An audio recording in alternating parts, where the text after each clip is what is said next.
Hi everybody, I'm Charles, Big Kahuna with BigKahunaBrew.com. Thanks for joining me today. Today we're back here in front of my cellar slash beer rack over here. And I don't know what we're going to drink, but we're going to drink it out of this glass. It is a Golden Monkey glass from Victory Brewing, and it's just another glass that I picked up at a liquor store one day along the way. So I really dig that glass. Let's see if we can find something to go into it here. And this is my beer rack.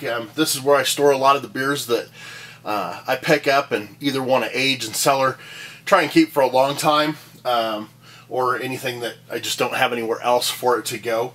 Have some starter wort here and just, you know, odds and ends and everything. So one thing that I see right off the bat is I have a bottle of Stone smoked porter, and it is got a tag on it that unfortunately doesn't say anything other than 2008. We're not live, but I wanted to do this as close as we could, so I guess we'll deal with that. Stone smoked porter out of San Diego, California. And you know, Stone porter is a solid beer. If you've never had this one, definitely should give it a shot. This one is apparently 4 years old, maybe 3.5, something like that, depending on when I got it. Like I said, I normally put these little tags on anything that I really intend to keep for a long period of time.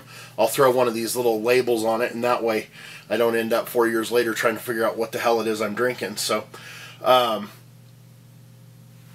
suppose we could go into depth about the Stone porter, but that's not what anybody wants. So let's just go ahead and get this one open. And we are drinking this at cellar temperature. It is about 55 degrees down here right now. Maybe a little cooler. It's been pretty cold over the last few days, and the temperature in this basement does fluctuate. But it never goes above about somewhere in the 70-degree neighborhood. In the winter time or in the summertime, I can always bring fermenting beer down here, and I never have to worry about it getting too hot. And so you know, my beers age at whatever temperature it is down here. Same thing with my wines and my meads, and they all age at this temperature. So go ahead and pour this one into the glass here. I'll give it my usual chintzy pour, and probably not build much of a head with it, but it is coming out awful pretty. Let's see if we can pour that all over the place there. And you may have noticed we're in black and white today. One of the things that I've been doing with my photography, both for the blog and for some other projects and stuff that I'm doing, is I set my camera to monochrome, and I'm leaving it there at least to the end of this week, probably to the end of the next week, and who knows where we'll go from there. I do have something going on the weekend of the 19th, the Castaway Beach Bash in Belongo Bay. I will be in color for that.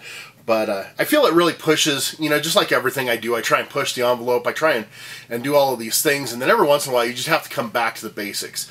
Not unlike homebrew, when you get to the point where you've brewed all of the IPAs and you've used all the hops that you can cram into a boil kettle, and then you've dry hopped it, and then you've put it through a Randall on your tap coming out. Sometimes you have to just step back and make a mild.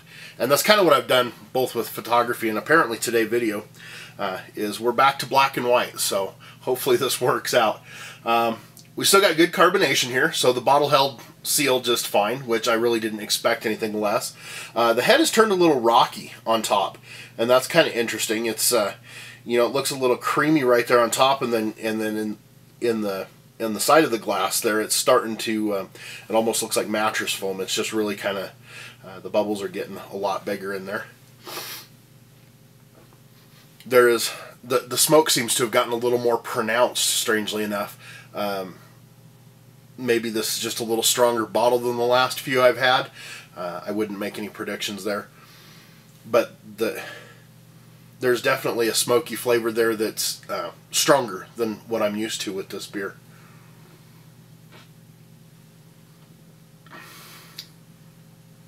It's complex. It's mellow.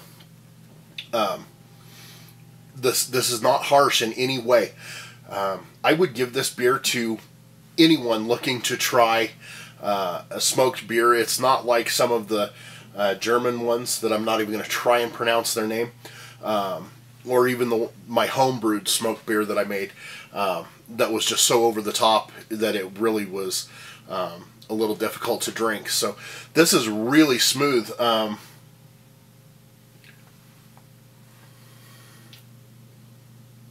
Yeah, that's good. If you get a chance to grab a stone smoked porter and set it in your basement for, 4 years, I would certainly recommend that. That is a great beer. One of the things that I like about this video format is I get to sound like an idiot saying and a lot, but you guys are, it's like you're here with me checking out this beer. I wish every one of you could try this, because obviously not everybody has the opportunity to get their hands on a 4-year-old bottle of beer one way or the other, unless it's the Coors Light that you found in the back of your fridge, and I wouldn't wish that on anybody. So anyway, big announcement coming up on Monday, and that'll be an extra segment here, and look for that. It'll come out at 6 o'clock on Monday morning, just like everything, but on Monday. And I will be probably bringing you another video either from or directly after the Belongo Bay Beach Bash in St. Thomas with Rum Shop Ryan and his crew. So I am expanding my palate. I hope you are too. Drink what you like. Cheers, everybody.